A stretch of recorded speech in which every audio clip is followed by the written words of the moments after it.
You're listening to Kitchen Table Finance. Join Dave Shotwell and Nick Nauta as they cut through the complexity of financial planning and serve bites of investment advice that are both personal and practical. Hey Dave, how you doing today? Not bad, Nick. How are you? Doing well. Good.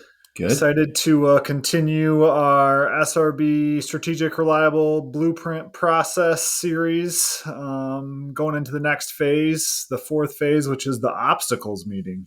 Yes, obstacles, which is usually where most people want to start. But it's actually the fourth step that we'll be going through here. We started with the fit meeting and the exploration meeting after that, and then putting together visions for clients so they kind of know where they're going. And now we come to obstacles. Yeah, it's kind of funny that you mentioned that because I've never really thought of it that way, but you're absolutely right. A lot of people come in and they want to say, here's what's going on, here's what's not going right, fix it. Right. And our process kind of takes a step back where it's like, let's figure out where you want to go before we can tell you how to fix your, what's not working well. So, you know what Yogi Berra would have said about that, right? What's that? If you don't know where you're going, you might not get there. Yeah, I like that. So, I like that. And it's so true, and part of our process, and obviously we've talked before about how George Kinder developed this process and fine-tuned it over the years, but a lot of it is rooted in kind of the how the human mind works. And if we just focus on the issues, we're never going to, it's hard to get motivated to make the changes that we need to. Right. And we focus on the positive of where we want this thing to go, what we want it to look like, and really build that emotion and build that, hey, we're going to be able to do this. We're a lot more successful in this obstacles meeting if we do those things right, and we do those things in the first three meetings, than if we just go in and say, okay, you need a retirement plan, let's put it together for you. Right. Because you might not get there. Yeah, exactly. You might not get there, or if you're not excited about getting there, what's the point of trying to get there? So, obstacles meeting is really kind of what it sounds like. The main focus of the process is to say, okay, we've built this kind of vision of where we want things to go, and we've built some excitement around it, and we've thought about some changes that need to happen. And here's where kind of the rubber meets the road in terms of now we're going to address each one of these issues. Some of them, of course, will be monetary. Some of them might not be monetary. But it's really about kind of developing that plan for, okay, we know where we want to go, but why are we not there right now? What's getting in our way? Right. And, it's probably not a bad idea to step back and just remember that the questions that kind of frame up the vision meeting start with, what would your life look like if money wasn't an issue? What would you do if we could just tell you as financial planners, you can afford to do whatever you want? What would you be doing different?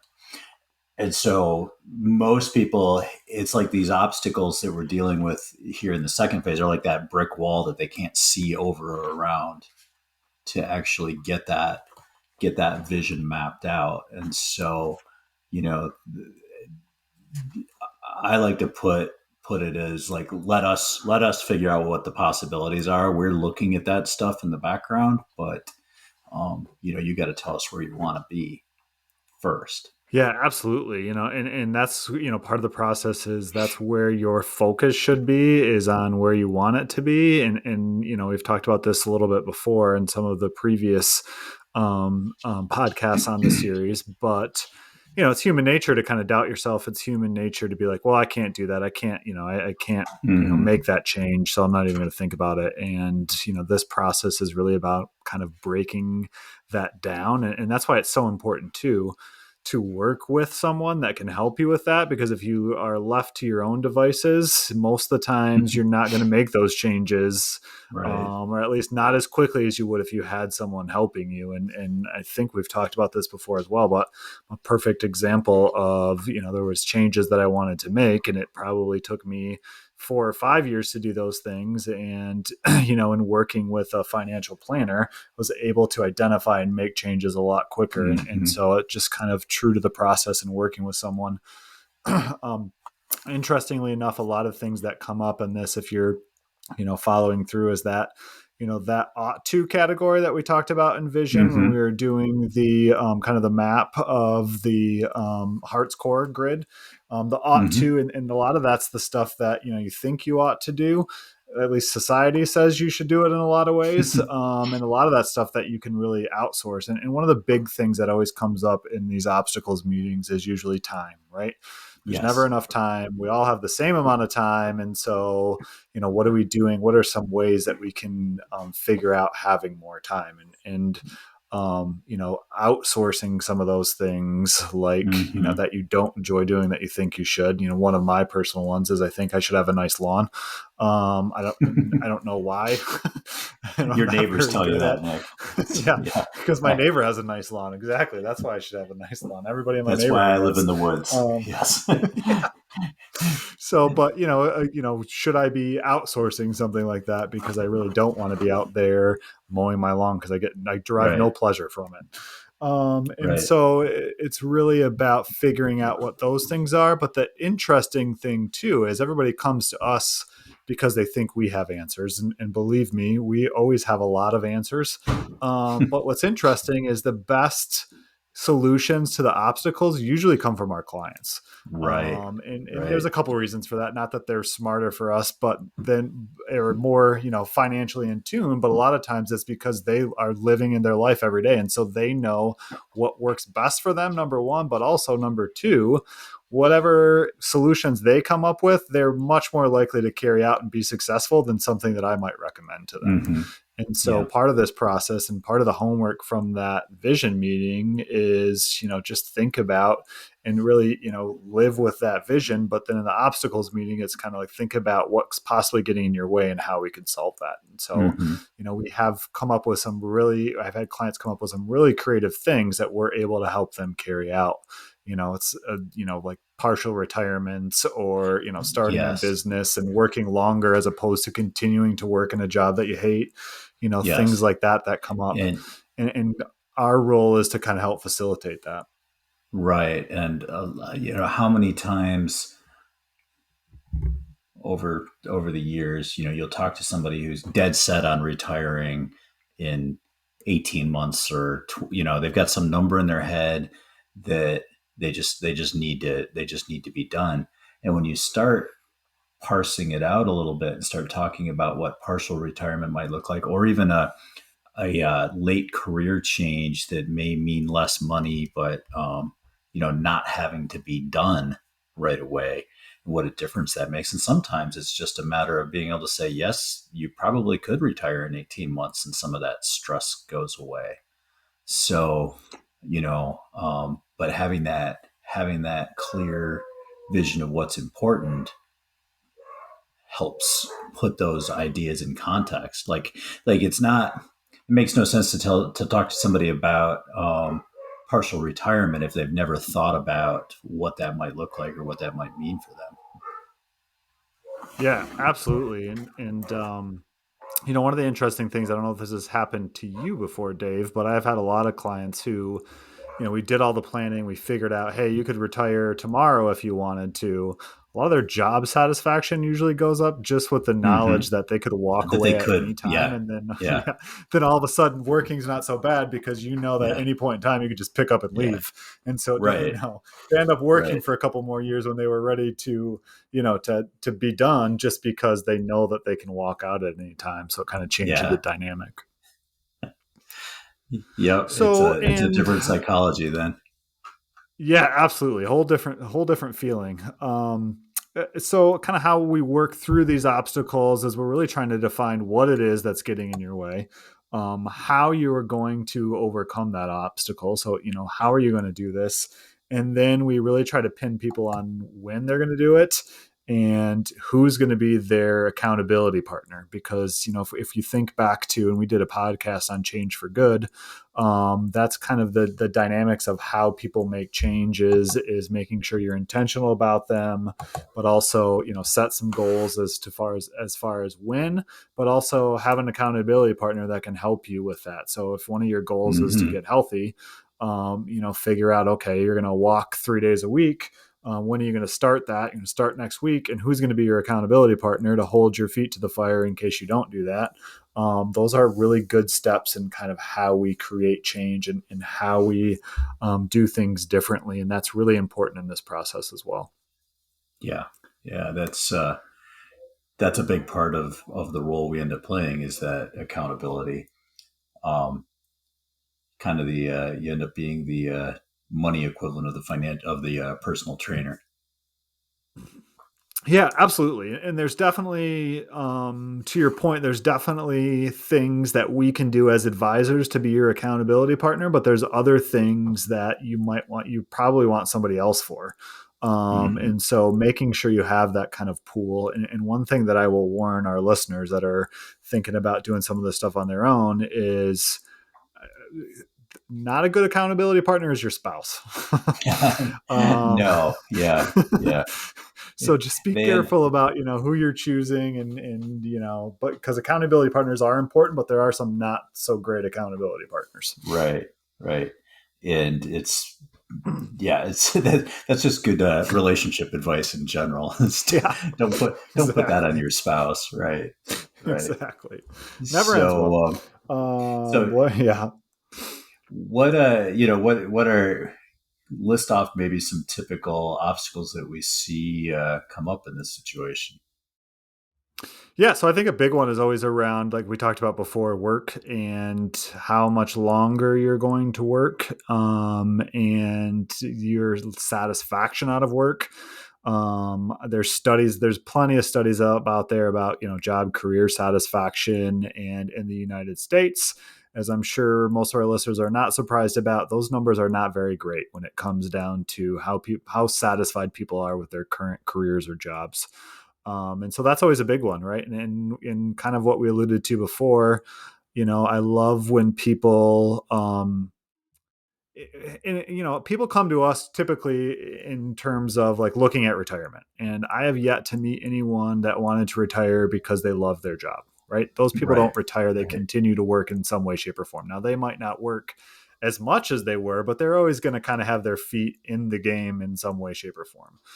So a lot of people that come to see us usually have are not satisfied with their job or ready to move on or ready to do something different. And so what I always try to encourage people in those obstacles is, let's think about like what we talked about earlier, which is, if you can find something you love to do and you can do it for 15 years, isn't that better than doing something you hate for 5 and being able to retire? Yeah. For a lot of people, that's a trade-off that they're willing to make. So there's an interesting corollary to that, though. I've had more than a few, like not a ton, but a few folks over the years who have come in because they felt like they were supposed to retire. I'm 60 and Social Security starts at 62, and a bunch of my coworkers are retiring.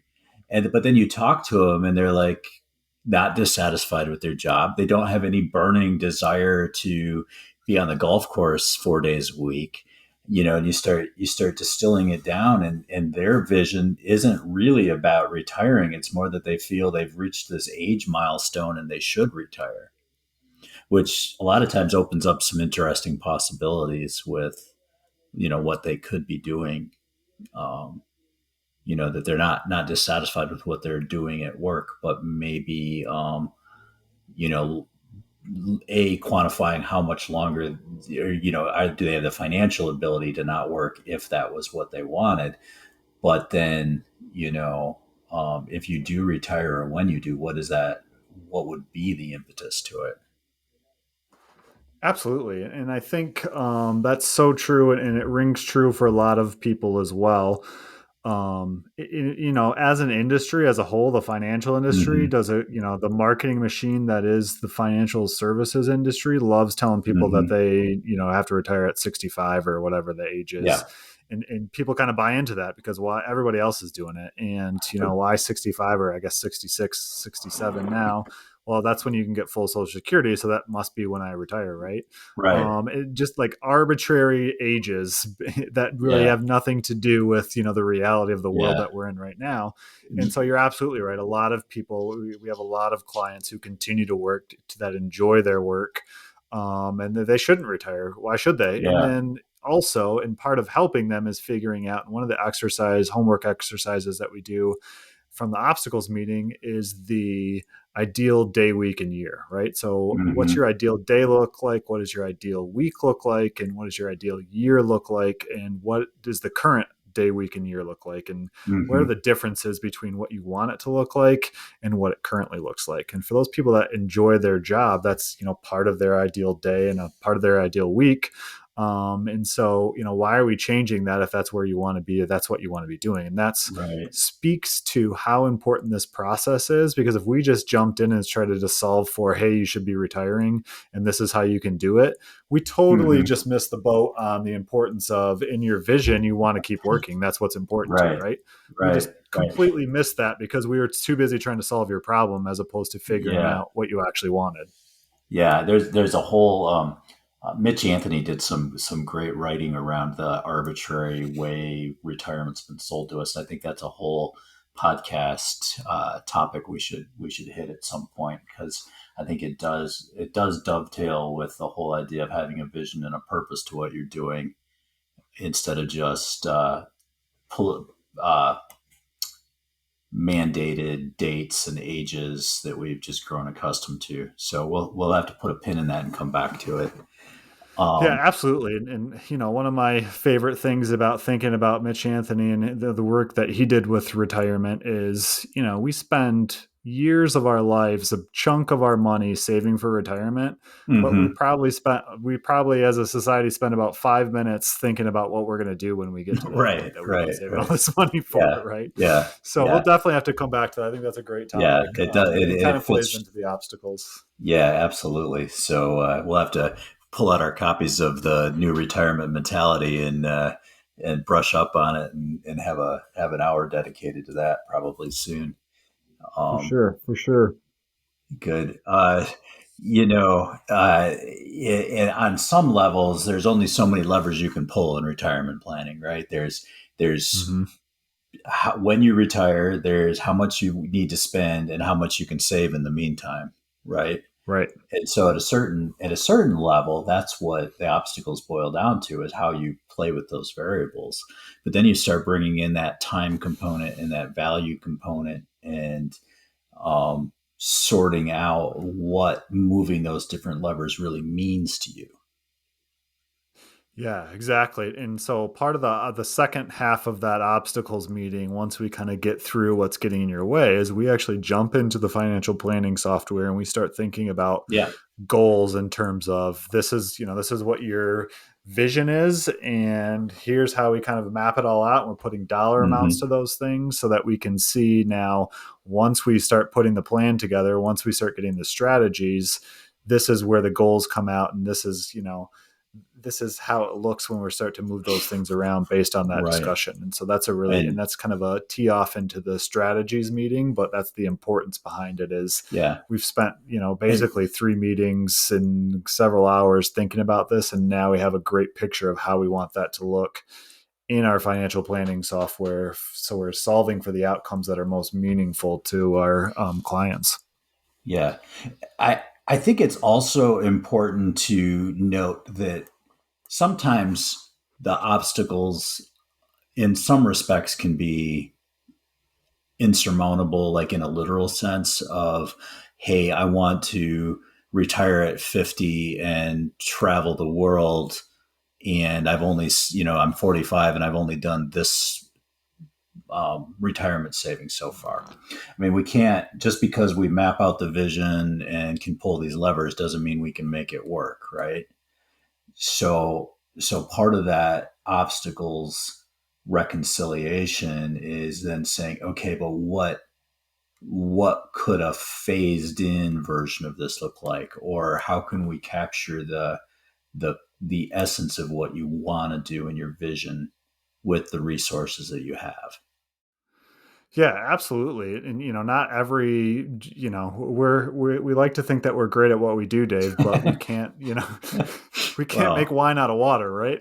yeah, So, right. there's going to be occasions where you want to do something and it's super important to you, but financially it's not going to happen. It's not going to make sense. And that's not to say that you should never, you're never going to be able to accomplish that, but usually there's something underlying behind that, right? Right. So think about, okay, you want to travel the world. So a great exercise for this is picture yourself, where's the first place that you want to go? Let's say it's Yeah. Paris, and picture Yeah. yourself there and picture what's going on around you, who's with you, and what are you feeling, and what's the emotion Hmm. behind that?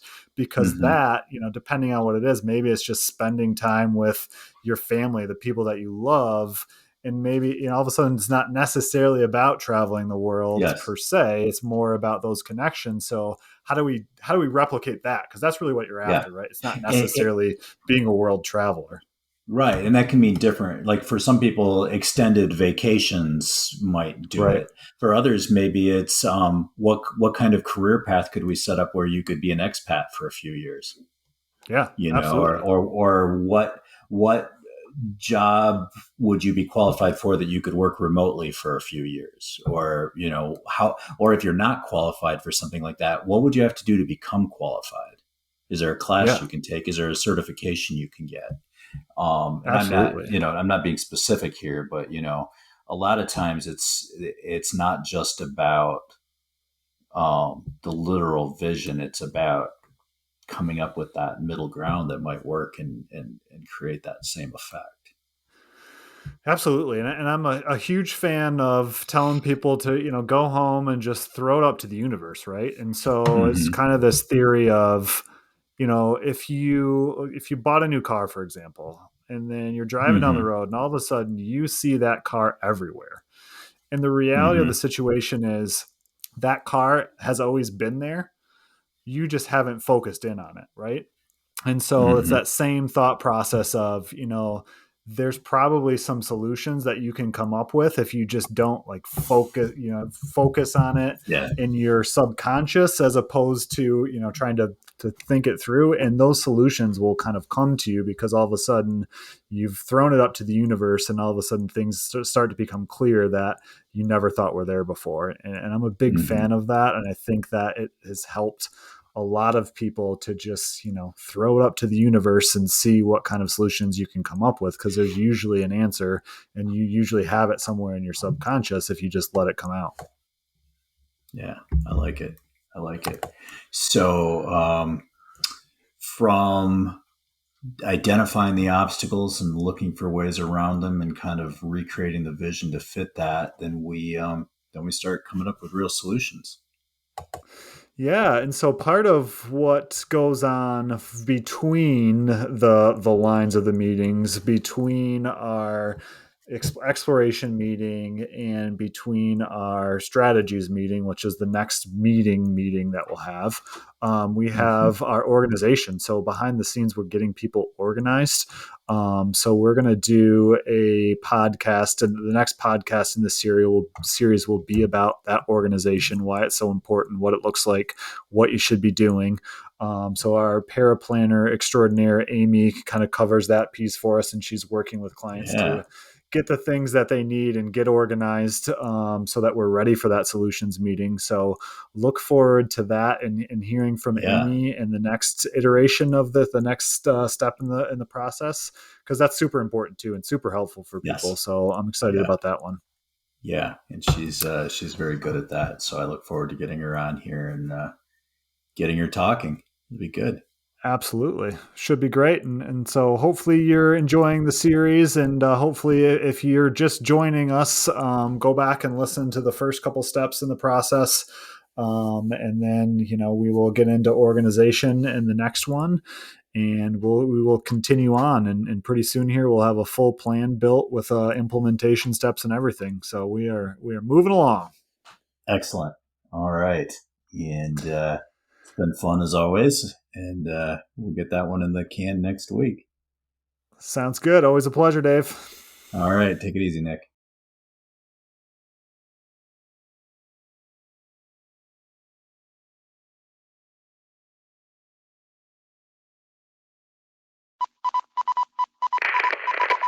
This is a Zedia Media production.